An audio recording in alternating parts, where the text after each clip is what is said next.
Jai Hind. I'm Lion sir, having 30 years of experience in industry. Lion Technical Hub में आपका स्वागत है। आज हम पढ़ेंगे 3M. What is 3M?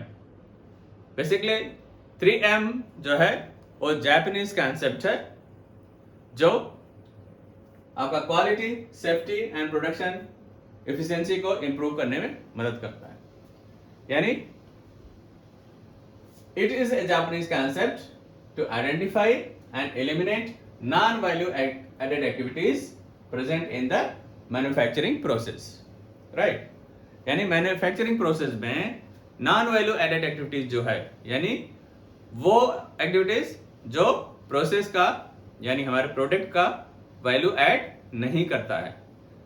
आप जानते हैं कि नॉन वैल्यू एडेड एक्टिविटीज जो हैं अराउंड 90 to 95% एक्टिविटीज होती हैं।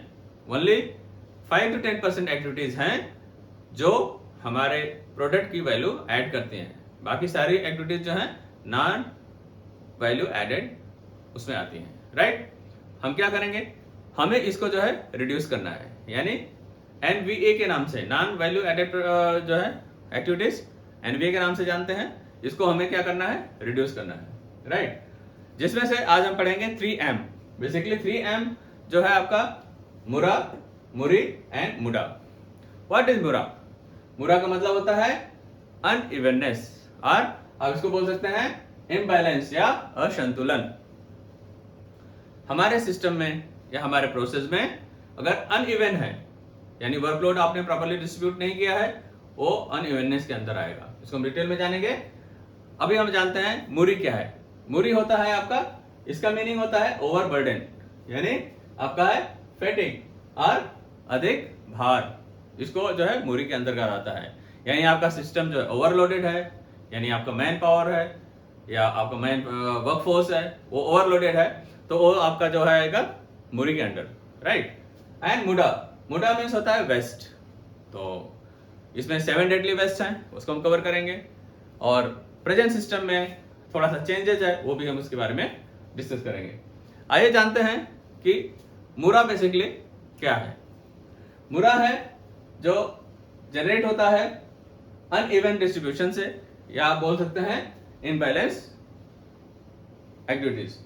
तो इसमें क्या है, रीजन क्या है इसके, यानी मुरा जनरेट कैसे होता है, इम्प्रॉपर वर्क डिस्ट्रीब्यूशन, यानी आपने जो वर्क का डिस्ट्रीब्यूशन किया है वो प्रॉपर नहीं है, किसी के ऊपर काफी ज्यादा वर्कलोड है और कहीं कहीं पर बहुत कम है, या आपने मशीनों का डिस्ट्रीब्यूशन किया हुआ है जिसमें कुछ मशीनें हैं जो कम प्रोडक्शन कर रही हैं और कुछ जो है ओवर प्रोडक्शन कर रही हैं। लाइक अगर हमारा जो है एक मशीन है पूरे दिन का 500 पार्ट्स जो जनरेट करती है और दूसरी मशीन जो है कि वो 2000 पार्ट्स जनरेट करती है, उसमें क्या होता है कि दोनों अगर हमारी जो है लाइन के अंदर चल रही हैं और उसमें हम देखते हैं कि एक जो है हमारा काफी जो है इजी वे में ऑपरेट हो रही है, दूसरा ओवरबर्डन है उसके ऊपर, आप कह सकते हैं, या काफी बिजी है। तो इस तरह का जो है आपका डिस्ट्रीब्यूशन वो आता है अनइवन, यानी वहां पर मुरा है, राइट? लैक ऑफ प्लानिंग, यानी आपकी प्लानिंग प्रॉपर नहीं है, वो आपकी आती है लैक ऑफ प्लानिंग में है। फ्लक्चुएटिंग डिमांड्स, आपकी डिमांड जो है फ्लक्चुएट हो रही है, यानी कभी तो बहुत ज्यादा डिमांड्स है, यानी हमारी मशीनें जो है कंटिन्यूअस उसमें प्रोसेस में लगी रहती हैं प्रोडक्शन में। कभी कभी जो है डिमांड बिल्कुल नहीं है या बहुत ही कम है और हमारी मशीनें ज्यादा टाइम बैठी रहती हैं, यानी कि ऑपरेशनल नहीं होती हैं, वेट करती हैं कि और हमारा डिमांड आए। तो इस तरह से वो भी आपका आता है फ्लक्चुएटिंग डिमांड्स के अंदर, right? Machine breakdown and delays, हमारी मशीन के अंदर ब्रेकडाउन ज्यादा आ रहे हैं और वो हमारी जो है प्रोडक्शन को मीट नहीं कर पा रहे हैं, वो भी आपका मुरा के अंडर आएगा, राइट? इनसफिशिएंट स्टाफ प्रेजेंट, यानी आप एग्जांपल ले लीजिए, हमारे यहाँ 10 आदमी काम कर रहे थे, सडनली 3 लोगों ने छुट्टी मार लिया, तो उनका जो काम है वो भी 7 आदमी जो प्रेजेंट है उनके ऊपर आ जाएगा। तो इस तरह से आपका डिस्ट्रीब्यूशन जो वर्क का था वो अनइवन हो गया और ये जो आपके मुरा के अंडर आएगा, राइट? अब हम देखते हैं कि रीजन फॉर मुरी, मुरी क्या है बेसिकली? मुरी है आपका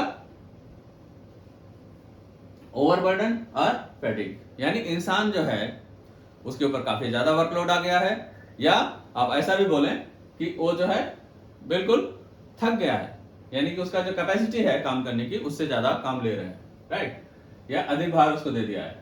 इसके रीजन है आपका लैक ऑफ प्रिवेंटिव मेंटेनेंस, यानी कि आपका सिस्टम बिजी है कंटिन्यूअस, और मेंटेनेंस के लिए मेंटेनेंस की टीम जब भी चाह रही है कि हमें मशीन मिले, लेकिन क्योंकि मशीन ऑलरेडी ओवरलोडेड है, उनको काफी ज्यादा जो है डिमांड्स आई हुई है, उसको मीट करना है, तो आपको मेंटेनेंस के लिए वो प्रोवाइड नहीं कर पाते हैं, जिससे क्या होता है कि आपका प्रिवेंटिव मेंटेनेंस प्रॉपर टाइम पे नहीं होता है, जिससे क्या होता है कि ब्रेकडाउन कभी भी आ सकता है, राइट।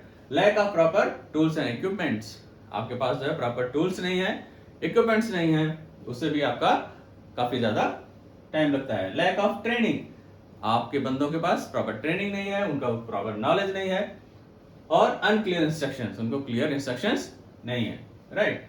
तो ये जो है आपके मुरी के अंडर में आते हैं, राइट। अब हम जान लेते हैं what is muda. Muda means waste. जैसा कि हम जानते हैं वेस्ट जो है 7 डेडली वेस्ट, और इसके बारे में ज्यादा अगर आपको जानकारी चाहिए तो मैंने जो है इसके पहले वीडियो बनाया है काइजन्स के, जिसमें मैंने 7 डेडली वेस्ट के बारे में बहुत डिटेल में डिस्कस किया हुआ है। आप जो है कि लास्ट में मैं लिंक प्रोवाइड कर दूंगा, आप उसको देख सकते हैं। आइए फिर भी हम थोड़ा सा ब्रीफली इसके बारे में बताते हैं।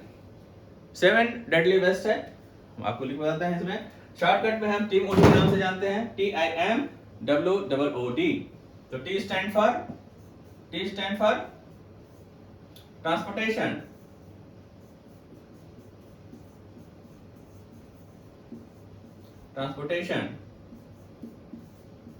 And next I stand for inventory,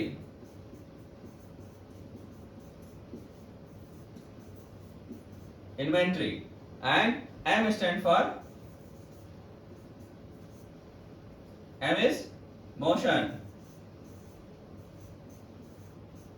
of manpower, motion of files, anything, and W stand for, यहां ले लेते हैं इसको, W stand for waiting,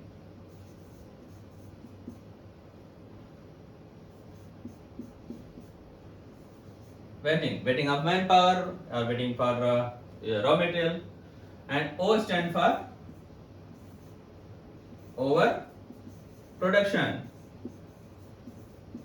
overproduction, and next O stand for overprocessing,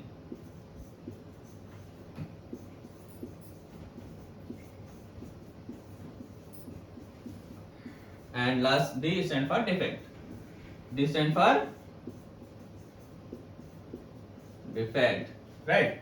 So हमें देख लेते हैं जो टाइम पुट जो शॉर्टकट है इसका, यानी transportation, inventory, motion, waiting, over production, over processing and defect. इसको हम और थोड़ा सा ब्रीफली जानते हैं।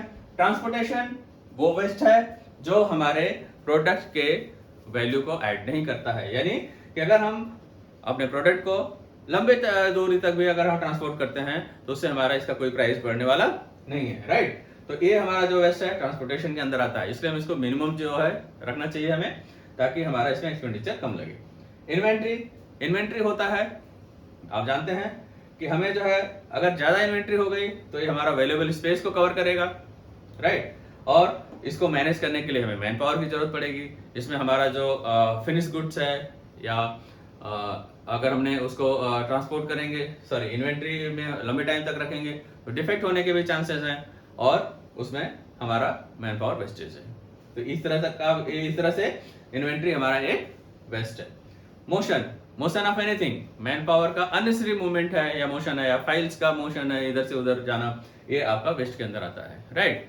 और हम देख लेते हैं W is for waiting for man power और waiting for your material to process, या लाइन के अंदर में अगर कहीं भी वेटिंग है वो भी आपका वेस्ट के अंदर आता है। Now O for over production, यानी हमने ओवर प्रोडक्शन कर दिया है, हमारे पास क्लियर ऑर्डर नहीं थे या लैक ऑफ स्टैंडर्ड की वजह से हमने जो है ओवर प्रोडक्शन किया है, तो क्या होगा, वो अगेन इन्वेंट्री को कवर करेगा। और आप जानते हैं कि इन्वेंट्री हमारा फिर अवेलेबल स्पेस को जो है घेर लेगा, और हमारा इसमें मनी भी ब्लॉक होगा। तो इस तरह से ये हमारा वेस्ट है। Next O is for over processing, यानी कि एक ही चीज को अलग अलग तरीके से हम अगर कर रहे हैं तो वो भी हमारे प्रोडक्ट की वैल्यू को ऐड नहीं कर रहा है, तो ये क्या होगा, ये हमारा वेस्ट है। एंड D फॉर डिफेक्ट जो क्वालिटी के अंदर आएगा, और ये भी हमारा एक वेस्ट है। हमें इन सबको मिनिमाइज करना है। पहले ये था 7 डेडली वेस्ट थे, Now they have introduced a new, that is non-utilized talent. So that has been known as downtime. It's a shortcut. And D stand for defect, O for overproduction, W for waiting, and for non-utilized talent. This is newly which they have added, and they have made 8 defects, right? It is downtime. So ये जो 8 defect है, ये downtime के नाम से जानते हैं. D stand for defect, O overproduction, W for waiting, and for non-utilized talent. And T for transportation, I is inventory, M is motion, and E for excess processing. बाकी सब सेम है जो आपके इधर 7 deadly waste थे, only एक आपका बढ़ गया है नॉन यूटिलाइज्ड टैलेंट, तो that is again waste. So now it is known as downtime के नाम से जानते हैं इसको, ठीक है. तो ये आपके हैं वेस्ट जो हमें रिमूव करना है. तो 3M के माध्यम से, यानी बाय यूजिंग 3M मेथड्स या टेक्निक्स, हम क्या करते हैं, ये सारे वेस्ट को एलिमिनेट करते हैं और अपने प्रोसेस को, यानी क्वालिटी, सेफ्टी, प्रोडक्शन की एफिशिएंसी को इनहेंस करते हैं, यानी हम अपनी एफिशिएंसी को बढ़ा लेते हैं, राइट. तो इस तरह से आपका 3M इंपॉर्टेंट है आपकी लीन मैन्युफैक्चरिंग के लिए, और इसको एलिमिनेट करने के लिए 5S जो हमारा सिस्टम है ये काफी मदद करता है. 5S का वीडियो मैं ऑलरेडी पहले बना चुका हूं, आप जो है कि इसके पीछे लिंक में आप जा करके हमारे वीडियो को आप देख सकते हैं. और अगर यदि हमारा वीडियो आपको ये पसंद है, आपको इन्फॉर्मेशन मिली है, तो हमारे वीडियो को आप लाइक करें, शेयर करें और सब्सक्राइब करना न भूलें, ताकि अगली वीडियो का नोटिफिकेशन आपको इमीडिएटली मिल जाए. मिलते हैं अगले वीडियो में. जय हिंद.